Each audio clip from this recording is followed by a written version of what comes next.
Qué bueno que están con nosotros en una nueva entrega de Enfoque 16, un compendio de las noticias económicas, políticas y sociales más importantes acaecidas en toda esta semana. Yo soy Edmundo Ledesma y voy a estar con ustedes compartiendo esta interesante propuesta informativa. Nuestro compañero Antonio Siriaco no va a estar en el día de hoy, tiene compromisos de trabajo. No obstante, yo tengo la responsabilidad de presentarles esta oferta noticiosa.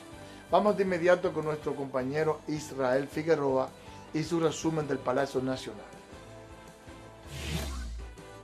Continuando con la agenda de inauguraciones de edificaciones escolares, el presidente Danilo Medina inauguró el jueves 7 centros educativos en la provincia de Santo Domingo, que suman 124 aulas, de las que se beneficiarán un total de 4.340 estudiantes, y que han supuesto una inversión de 368 millones de pesos, según informó el Ministerio de Educación. Los nuevos centros entregados en el municipio Santo Domingo Este son Cristina María de Leontén, en Los Corales, sector El Almirante, La Caña, la Escuela Básica y el Liceo Policía Nacional, en el Nuevo Amanecer, el Liceo Laureña, en el sector Los Frailes, Laureña, y la Escuela San Luis I, en el Distrito Municipal de San Luis. En el municipio de Boca Chica se entregaron 2 escuelas, la María Caro en La Caleta y Casandra Damirón. También en esta semana, en Villa Altagracia, el presidente Medina inauguró la Escuela Básica Ercilia Pepín de 20 aulas, que el próximo año escolar será integrada a la jornada de tanda extendida para favorecer a 700 estudiantes. La escuela, construida con una inversión de 61.700.000 pesos, tiene un amplio comedor, dotado de equipos modernos y de calidad para atender a los niños y niñas que conforman su matrícula estudiantil. Estamos construyendo en estos 4 años 28.000 nuevas aulas. Y es bueno que sepan ustedes que desde que llegó Colón hasta el 16 de agosto del año 2012, aquí se habían construido unas 33.000 aulas. Y él, solamente en 4 años, casi está duplicando la infraestructura escolar en la República Dominicana. Hoy buscamos declarar nuestro país libre otra vez, libre del analfabetismo, libre de la falta de educación y libre de la pobreza. Muchas gracias, señor presidente, y manos a la obra. A recordar las palabras de nuestro presidente al referirse a la jornada extendida en los inicios de su campaña electoral, también nos llegan a la mente varias expresiones de dudas, entre las que vamos a citar, donde el presidente tiene los terrenos y dinero para construir la misma cantidad de aulas que tenemos o más. Hoy nuestra educación marca un antes y un después. El gobierno y el Programa de las Naciones Unidas para el Desarrollo firmaron un acuerdo mediante el cual ese organismo medirá el impacto de la disminución de la pobreza a través de los proyectos que realiza la Presidencia de la República, fruto de los compromisos asumidos por el presidente Medina en sus visitas sorpresa. El evento se llevó a cabo en el Salón Verde del Palacio Nacional con la participación de los ministros de la Presidencia, Gustavo Montalvo, y el administrativo José Ramón Peralta, así como el representante del Programa de las Naciones Unidas para el Desarrollo, Lorenzo Jiménez de Luis. Durante los próximos 6 meses, el PNUD medirá de manera exhaustiva 1 de cada 2 proyectos iniciados y nos dará una radiografía detallada sobre los resultados alcanzados por cada uno. En cada una de estas visitas, a la cercanía de nuestro presidente con el pueblo dominicano y su interés sincero por escuchar a la gente, se suma también una intensa planificación y un riguroso seguimiento de los proyectos. El responsable de que así sea es el ministro administrativo de la Presidencia. Hasta el momento, fruto de esas visitas, el presidente ha asumido 451 compromisos que se concretan en 251 proyectos productivos y 200 proyectos comunitarios. Y están siendo todos ellos ejecutados por diferentes instituciones del gobierno. Para esta labor se han dispuesto inversión por más de 11.000 millones de pesos. Que la FAO, su representante está aquí, el señor Rebabac, ya se ha sumado y ellos van a colaborar en todo lo que es la medición de los indicadores de proyectos y de iniciativas de naturaleza agropecuaria, no hay ninguna organización como la FAO, técnicamente hablando, la mejor posición como para hacer. En otra información, el presidente Medina recibió en su despacho la visita del empresario Ian Cure, presidente ejecutivo del grupo escocés Edrington, la corporación que en el 2008 adquirió el 60% de la empresa dominicana Brugal. En su primera visita a un jefe de Estado dominicano, Cure valoró la voluntad del gobernante de mantener un buen clima de negocios y de estabilidad en el país. Israel Figueroa, Noticias 16. ¿Qué dicen el ministro de la Presidencia, Gustavo Montalvo, y el administrativo José Ramón Peralta? Que en lo que va de la gestión del presidente Danilo Medina van unas 70 visitas en 31 provincias que han generado evidentemente un impacto positivo desde el punto de vista económico y social. Quizás sobre la base de lo que ha resultado de estas visitas fue que el presidente de la República dio la información de que alrededor de 500,000 y algo de dominicanos han pasado de la pobreza extrema a la pobreza, a la clase media, y unos 200,000 y pico de la indigencia a la pobreza moderada. Y incluso se le pidió un estudio a la ONU para ver cuál es el impacto real que ha tenido esta información. No obstante, vamos a ver a el candidato del Frente Amplio, Fidel Santana, quien desconoce esos datos que ha dado el presidente de la República. Lo que uno no comprende es cómo alguien que juega un papel tan importante como es el fiscal del distrito, consciente de ese fenómeno, no ha actuado. Gente como ella y muchos otros que creen que no hay cómo enfrentar la corrupción donde están, nosotros le abrimos las puertas de que se lancen a trabajar por una institucionalidad nueva. De Fidel Santana más o menos se entiende, porque es de rigor la oposición política. Es cultura en la República Dominicana negar todo lo positivo que anuncia el gobierno. Sí me extraña que el presidente de la Asociación de Industriales de Herrera, Víctor Castro, haya negado esos datos y dice que por el contrario se ha incrementado la pobreza en el país. Vamos a ver esas declaraciones. Eso contradice el estudio que publicó el año pasado, final del año pasado, el Banco Mundial, en el sentido de que la clase media de República Dominicana, que estaba en alrededor de 30% en la década pasada, había reducido a un 20%. Esto es que un 10% de la clase media dominicana pasó de la clase media, repito, a la pobreza. Entonces eso contradice ese informe del Banco Central. Miren, señores, yo voy a reiterar una expresión económica que utilizan los economistas, los cientistas económicos. Ceteris paribus. Esto quiere decir que si las variables económicas están constantes, entonces los resultados serán los mismos. ¿Qué pasa? Que la historia del crecimiento dominicano y de las variables macroeconómicas, especialmente de la creación de empleo, hablan de que la economía dominicana tiene que crecer al menos un 5% para que se creen unos 100,000 empleos. Menos de ahí se aumenta el desempleo, porque anualmente entran más o menos 100,000 personas con capacidad para trabajar. Y si la economía no crece el 5%, entonces se crean menos empleos, entonces siempre hay un déficit en el desempleo.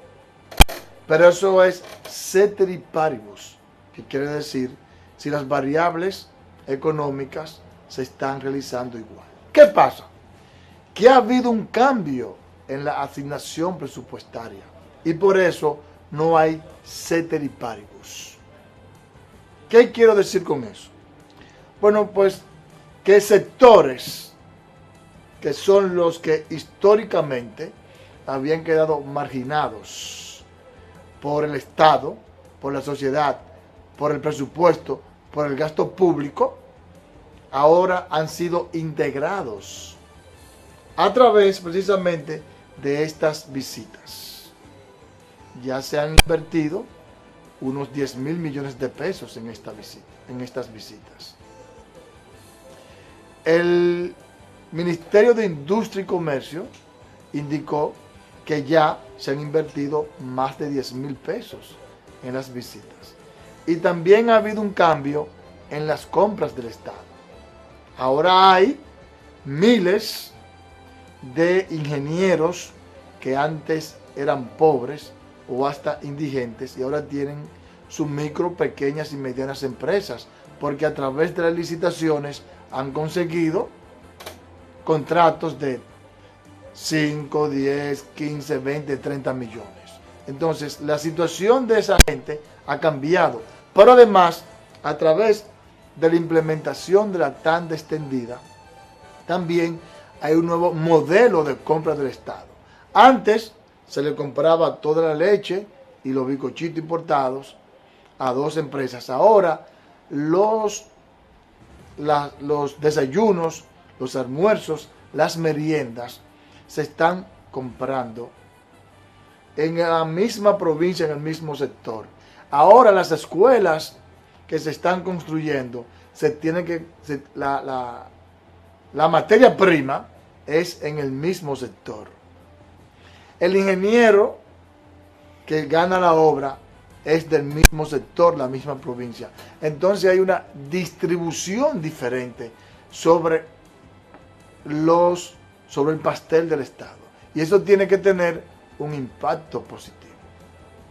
Entonces, ¿por qué a pesar de que la economía incluso ha crecido por lo menos de su potencial, menos de lo que es su potencial, que es alrededor de un 5.5, 6%, y a pesar de eso se pueden ver resultados positivos en lo que tiene que ver con la mitigación de la pobreza? Porque ha habido un cambio en la forma en que el Estado está gastando el dinero. Está protegiendo, está favoreciendo a los sectores que históricamente habían sido desprotegidos, marginados, tratados de soslayo. Por eso es que en la República Dominicana hay una gran concentración de la riqueza, porque hay unos sectores privilegiados que recibían absolutamente todo el pastel. Ahora, aunque sea una partecita pequeña, está llegando a los sectores marginados, a los sectores, reitero, tradicionalmente desprotegidos. Ahora están siendo desprotegidos y la política es de ir incluyendo cada vez más a esos sectores. Entonces, en la manera en que se vaya recuperando la economía, entonces de una manera mucho más acelerada se irá disminuyendo la marginalidad y la pobreza. Otro tema sumamente interesante en esta semana fue el escarceo que hubo en el Congreso Nacional como consecuencia de Loma Miranda, en el que el padre de Rogelio acusó a los legisladores, especialmente a los diputados, de recibir 400 millones de pesos de parte de Falcondo para que no fuese declarada Parque Nacional Loma Miranda. Veamos. Yo soy un simple ciudadano que estoy haciendo una denuncia pública y lo reiteramos hoy aquí público otra vez. Que más de 12 diputados se reunieron en una finca privada entre Bonao y La Vega con los directivos de Falcón de Tratamiento y les dieron más de 400 millones para que ellos dijeran lo que dijeron aquí ese día, única y exclusivamente. Estamos haciendo una denuncia. El deber de Pared Pérez, en lugar de insultar a un ciudadano, es decir, es verdad, vamos a investigar. En lugar de Domínguez Brito, el procurador decir, vamos a investigar. En lugar de cualquier ciudadano que se respete en este país, es decir, vamos a investigar porque es un ciudadano que ha hecho una denuncia. Ahora bien, la pregunta es, ¿dónde quién vamos a presentar una denuncia? ¿Dónde el procurador? donde Jenny Berenice, ella misma que está dentro de la justicia, dijo, yo no creo en la justicia dominicana. El MAC, la lucha fue de Rogelio a Rogelio, del padre de Rogelio a Rogelio Henao, el diputado reformista, porque luego de la declaración, a pesar de que el padre de Rogelio no acusó con nombre a nadie, tras bastidores se dijo que quien orquestó esto fue Rogelio Henao, que unos 12 diputados se reunieron con ejecutivos de Falcondo, hicieron una negociación y fue Rogelio el que repartió los chelitos para que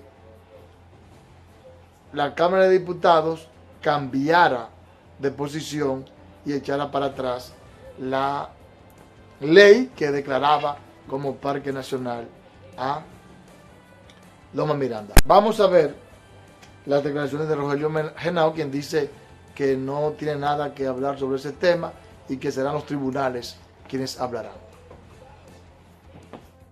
Eso no nos merece ningún comentario. Nosotros no vamos a referir al tema. Nosotros estamos clarificando la situación del proyecto. ¿Qué nosotros mandamos al Senado y qué vino del Senado?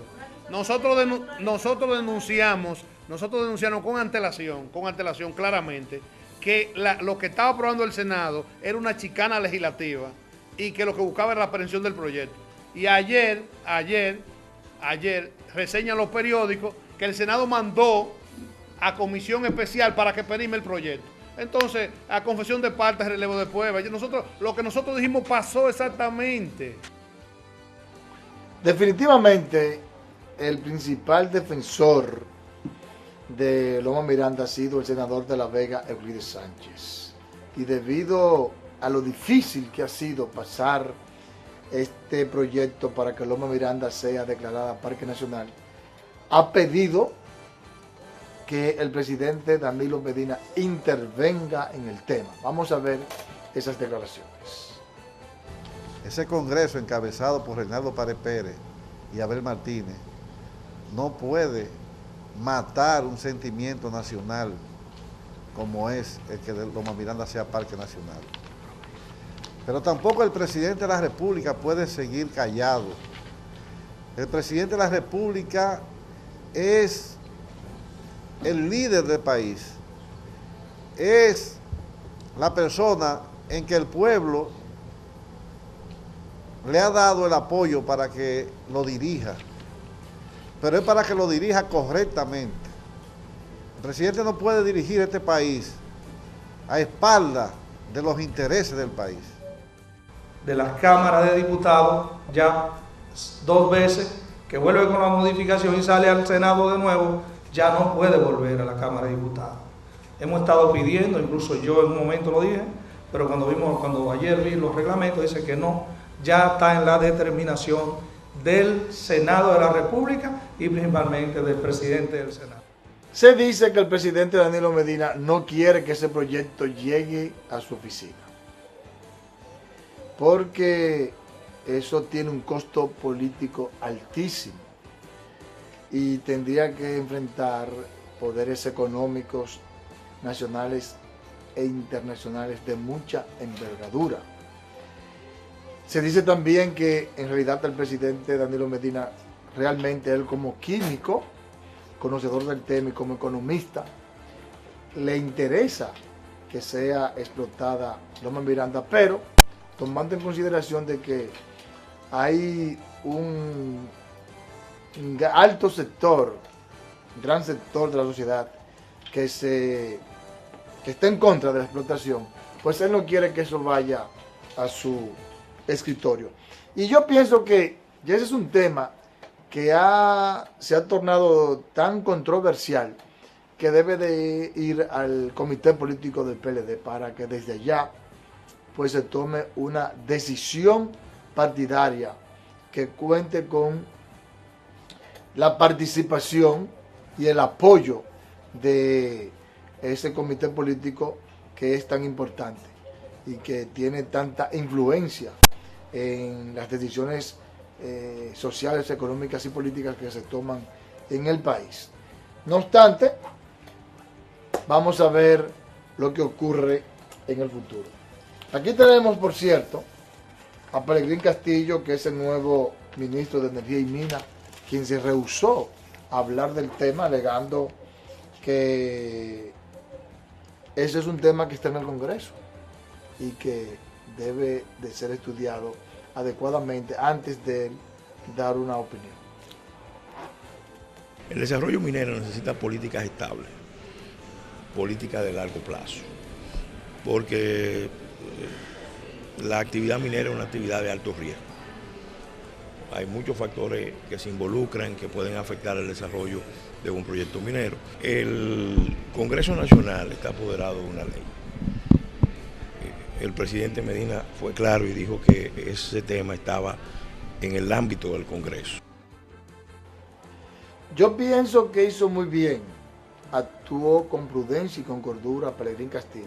Ya él es un ministro y debe hablar sobre la base de estudios bien ponderados y científicos. Yo reitero que si el país, nuestros políticos, decidieron crear un Ministerio de Energía y Minas, es porque tienen o están sencillamente convencidos de que ciertamente tanto la energía como la mina son dos sectores sumamente importantes. Uno, porque es el principal escollo de nuestra economía, que es la energía eléctrica, que hay que resolverla, que implica mínimo todos los años un subsidio como consecuencia de un déficit de 1.500 millones de dólares y de que además es un servicio malo, caro y bueno, todo lo malo que se sabe, que se ha dicho de eso y hay que enfrentarlo. Y lo otro es la minería, porque tenemos un gran potencial y cada proyecto hay que tratarlo de manera científica, lejos de fanatismo, lejos de fundamentalismos, lejos de dogmatismos, sino de manera científica para que podamos aprovechar nuestros yacimientos mineros sin afectar de una manera muy mala, terrible, nuestro medio ambiente. Ese es el camino. Así que yo espero que él dé su opinión una vez tenga los estudios de impactos adecuados, tanto desde el punto de vista ambiental como desde el punto de vista económico. Yo espero que a través de este ministerio, pues ya los contratos que se rubriquen en materia de minería sean para beneficio del país, tanto porque se va a enfrentar adecuadamente el pasivo ambiental, como porque el contrato va a favorecer de manera particular a la República Dominicana y de manera muy particular a la provincia que es afectada por esa explotación minera. Y aunque todavía el proceso de negociación del pacto eléctrico no está en manos del Ministerio de Energía y Minas, en algún momento lo estará. Y yo espero que cuando le toque, tanto Pelegrín Castillo como el que pongan, tenga la responsabilidad de manejar adecuadamente el tema energético. Vamos a ver un sondeo que hicimos acá sobre lo que piensan los dominicanos sobre cuál ha sido el manejo de Loma Miranda. El pueblo dominicano sepa que hay que preservar los recursos naturales que tenemos. La situación de Loma Miranda y la comparamos con la Barrigol y con la Amazonas del Brasil. En ese orden decíamos que en esa reunión habían instituciones y personalidades que recibían muchos recursos de la Unión Económica Europea. Loma de Miranda, todos estamos programados para llegar, si es preciso, a un paro nacional de brazos caídos, porque quien habla no es un niño, tiene incidencia dentro de estos comités. No, a mi entender, yo quiero, como quieren todo el mundo, que la declaren parque nacional, que no sea explotada. porque es un patrimonio que de todo, entonces si la declaran mina, no va a haber parque, ni va a haber río, ni va a haber nada. Siempre hay cuestiones detrás de bastidores, siempre. No podría decirte, especificarte porque no estoy ahí al tanto de los detalles, pero siempre hay, como dice, mojadera de mano por los lados. El CIRD invitó al expresidente de Colombia, el señor Álvaro Uribe. Allí él dictó una conferencia en la cual dijo que los casos de sicariato que se registran en América Latina, los gatilleros actúan bajo los efectos de la droga. Vamos a ver una historia que nos preparó nuestro compañero José Torres. El exmandatario colombiano sostuvo que el auge del sicariato en la región está estrechamente vinculado al narcotráfico y al consumo de sustancias controladas. Y me dijo el 100%. Y le pregunté a las autoridades mexicanas y me dijeron más del 50%. Y en una ocasión le pregunté a Leo Panetta, cuando era secretario de Defensa de los Estados Unidos, y me dijo más del 70%. Explicó que las drogas mantienen en cautiverio a sus consumidores. Las drogas alienan al ser humano. ¿Qué es el ser humano alienado? Es el ser humano que ha perdido el control sobre su voluntad. Y eso lo ha hecho que ya no sea libre. El ser humano es el ser vivo de la naturaleza, cuya mayor diferencia es que tiene racionalidad y control de su voluntad. Y las drogas eliminan eso. Entonces, ¿cuál es la libertad? Inducir a la alienación. En otro tema, el expresidente sudamericano sostuvo que no debe haber hostilidad entre el gobierno y los empresarios a fin de garantizar el crecimiento de la inversión. Fomente inversión y crecimiento y haga política social simultánea. Que la inversión y el crecimiento le den los recursos y la política social la validación. Álvaro Uribe dio estas declaraciones al dictar la conferencia Marca País, Experiencia Colombiana, en la sede central del Centro de Exportación e Inversión de la República Dominicana. Yo creo que es hora de que entremos un poquito a la política. Vamos a ver a Miguel Vargas Maldonado, quien quita importancia a la encuesta que presentó Guido Gómez Mazara, la cual indica que él ganará fácil la convención interna del PRD.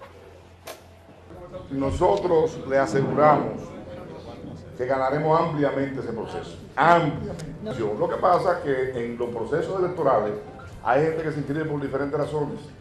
Hay gente que sabe que no van a sacar ni siquiera un 2 o un 3% y se inscribe porque tiene otras motivaciones.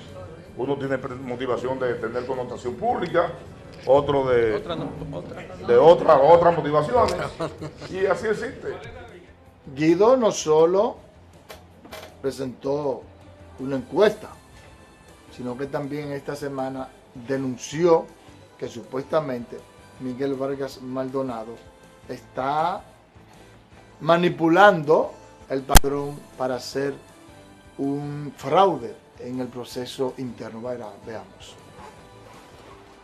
Lo doy como referencia. La última convención ordinaria en la que yo participé, había 3.000 centros de votación.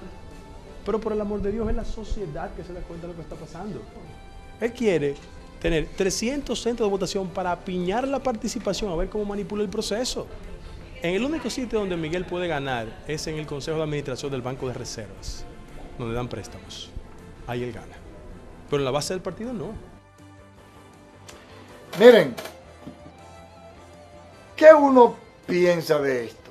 Bueno, que una vez finalizado ese proceso interno en el PRD, habrá una nueva crisis.